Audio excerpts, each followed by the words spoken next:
Assalamualaikum warahmatullahi wabarakatuh. Selamat pagi anak-anak. Kali ini kita membahas materi perkembangan ilmu pengetahuan dalam era globalisasi dan dampaknya.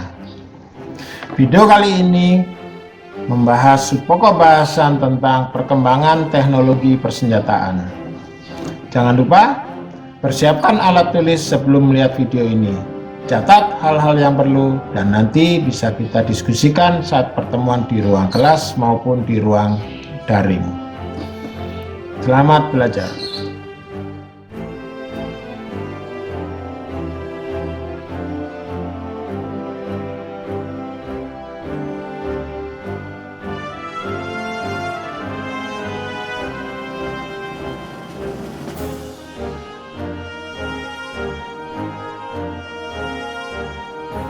Perkembangan teknologi persenjataan. Senjata adalah alat yang digunakan untuk menyerang dan mempertahankan diri yang bisa menimbulkan luka baik secara fisik maupun secara mental dan menghancurkan sebuah struktur dan sistem. Teknologi persenjataan terus berkembang sesuai dengan perkembangan zaman. Inovasi dan teknologi persenjataan terus dikembangkan selama tuntutan bertahan hidup, tuntutan mempertahankan diri, dan tuntutan mempertahankan kedaulatan negara masih tetap ada. Fase-fase perkembangan teknologi persenjataan.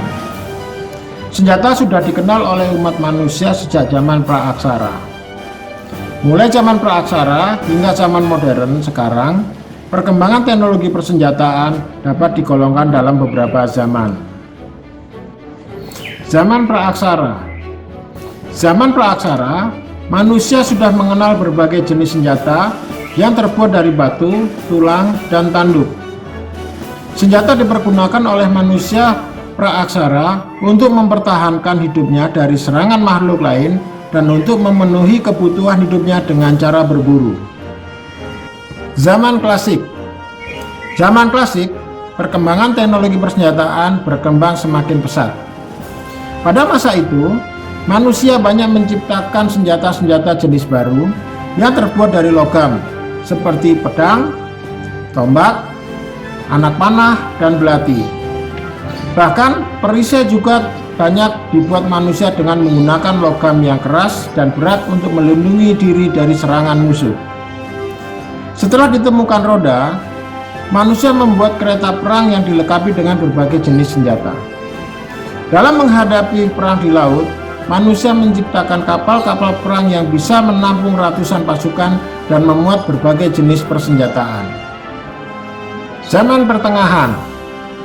Zaman pertengahan, senjata banyak dipergunakan oleh kaum ksatria yang disebut naik atau rider. Senjata yang dipergunakan para ksatria ini mengalami banyak perubahan yang cukup signifikan, seperti pedang dibuat lebih tajam, lebih tipis, dan lebih ringan. Begitu pula katapult atau batu yang dilontarkan dari sebuah alat pelontar dimodifikasi bahan bakunya. Penemuan penting pada zaman ini adalah ditemukannya bubuk mesiu. Bubuk mesiu ini pertama kali ditemukan di Cina, kemudian menyebar ke berbagai negara. Dampak ditemukannya bubuk mesiu. Penemuan bubuk mesiu berpengaruh terhadap strategi peperangan. Penemuan bubuk mesiu ini membuat perang senjata jarak dekat sedikit demi sedikit mulai ditinggalkan. Pedang, tombak, dan kampak digantikan di senapan yang berisi peluru. Katapult atau batu pelontar digantikan dengan meriam. Kapal laut yang dipergunakan dilengkapi dengan meriam. Pedang masih dipergunakan, tetapi ukurannya menjadi lebih kecil seukuran pisau dan ditempatkan di ujung senapan untuk bertarung jarak dekat, disebut dengan bayonet. Zaman modern. Teknologi senapan. Di era modern, ditemukan senapan dan roket yang dimanfaatkan dalam peperangan. Pada mulanya, senapan hanya digunakan untuk sekali tembak dan harus mengisi peluru lagi. Tapi dalam perkembangannya ditemukan senjata otomatis yang bisa menembak beberapa kali tanpa harus mengisi peluru. Selain itu, peluru pun dibuat semakin tajam dan semakin tinggi kecepatannya. Teknologi meriam.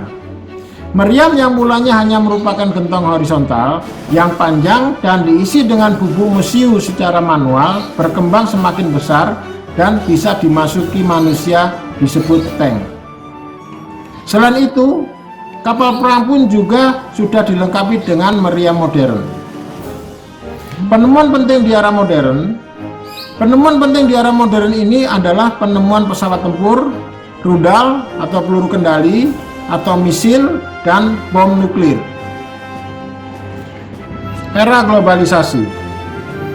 globalisasi turut membawa perkembangan peningkatan teknologi persenjataan yang mengubah nilai, esensi, dan juga tujuan utama dari sebuah perang.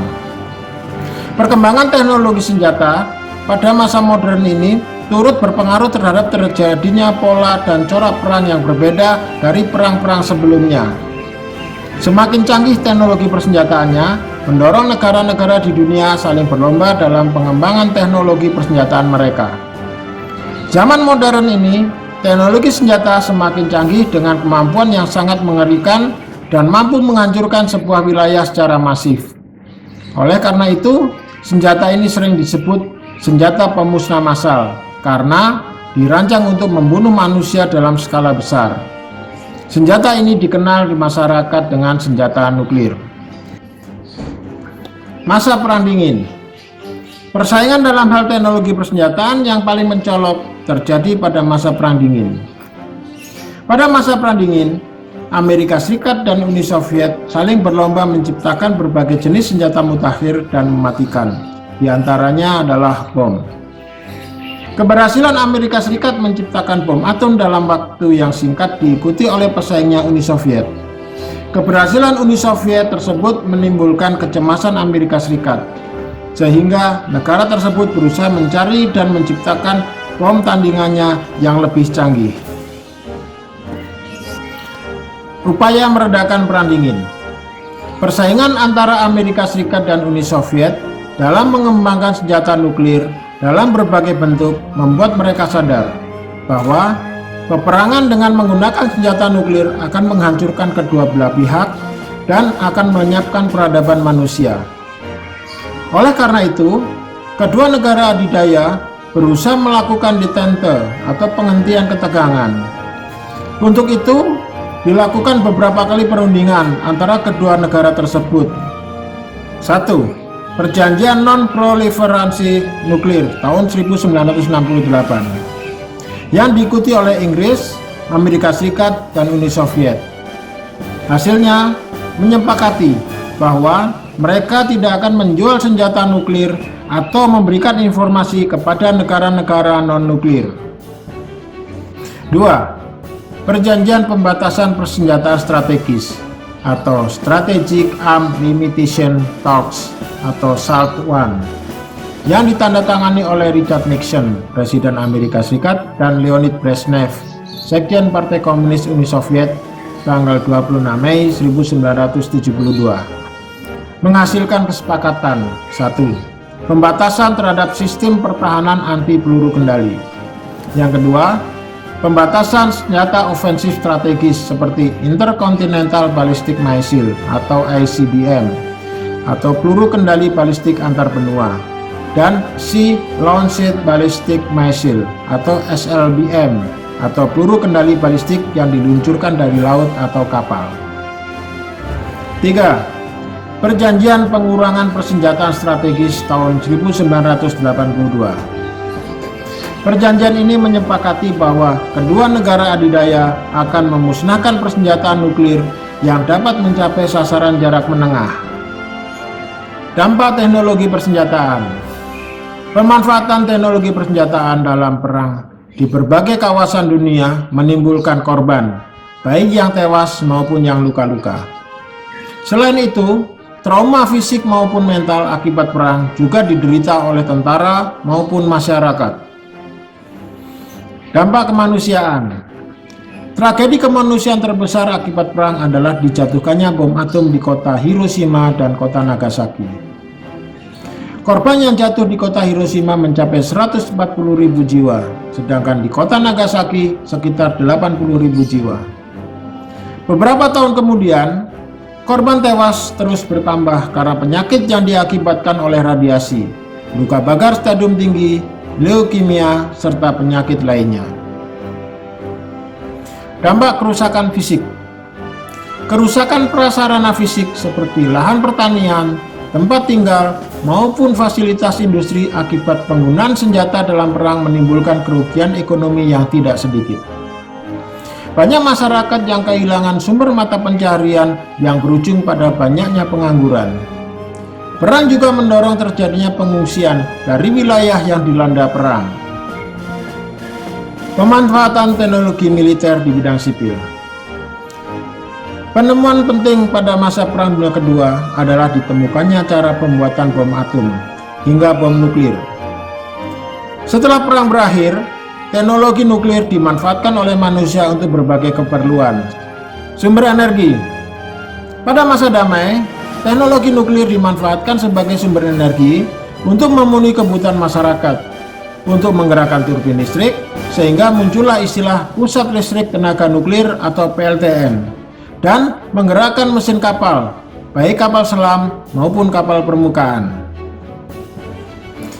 Bidang kesehatan atau medis. Teknologi nuklir di bidang kedokteran dikenal dengan istilah kedokteran nuklir. Teknologi ini biasanya dipergunakan untuk mendiagnosis penyakit dalam. Penggunaan zat radioaktif jangka pendek dengan dosis yang sesuai dapat memberikan informasi yang lebih akurat tentang sesuatu yang terjadi di dalam tubuh manusia, seperti dalam penemuan lokasi tumor dan sebagainya. Teknologi ini juga dipergunakan untuk mendiagnosis penyakit pasien tanpa harus melakukan pembedahan. Bidang pertanian. Di bidang pertanian, teknologi ini dimanfaatkan untuk meningkatkan hasil buah, pencegahan proses pertunasan, penghambatan pemasakan buah, dan peningkatan rehidrasi pada tumbuhan. Sinar radioaktif dapat mengubah sifat-sifat genetika suatu jenis tanaman dengan cara mutasi, sehingga menghasilkan varietas baru yang unggul sesuai yang diinginkan. Selain itu, sinar ini juga dapat dimanfaatkan dalam proses pengawetan hasil panen seperti kentang agar tidak tumbuh tunas walaupun disimpan cukup lama di gudang. Bidang peternakan. Para peneliti Indonesia berhasil menggunakan isotop radioaktif untuk mendayagunakan pakan, sehingga dengan pakan dalam jumlah yang sama dapat dikonsumsi oleh binatang ternak yang lebih banyak. Pakan ini diberi nama Urea Molasses Multinutrient Block atau UMMB. Bidang industri. Dalam bidang industri, teknologi ini dimanfaatkan untuk membantu perencanaan konstruksi jalan, pengukuran kelembapan, serta kepadatan. Dalam bidang pertambangan juga digunakan untuk proses eksplorasi minyak dan gas. Teknologi nuklir juga berguna untuk menemukan sifat batuan yang ada seperti porositas dan litografi. Di bidang perkayuan, teknologi bermanfaat untuk menjadikan kayu lebih keras dan tahan terhadap cuaca dan serangga. Teknologi nuklir di Indonesia. Sejak tahun 1954, sudah dicetuskan gagasan untuk pengembangan dan pemanfaatan teknologi nuklir. Pemerintah membentuk lembaga pemerintah non-kementerian yaitu BATN, singkatan dari Badan Tenaga Nuklir Nasional. Penelitian dari BATN sendiri membuahkan hasil, dan akhirnya teknologi nuklir benar-benar dimanfaatkan untuk bidang sipil. BATN bertugas mengoperasikan fasilitas penelitian nuklir di Jakarta, Serpong, Bandung, dan Yogyakarta.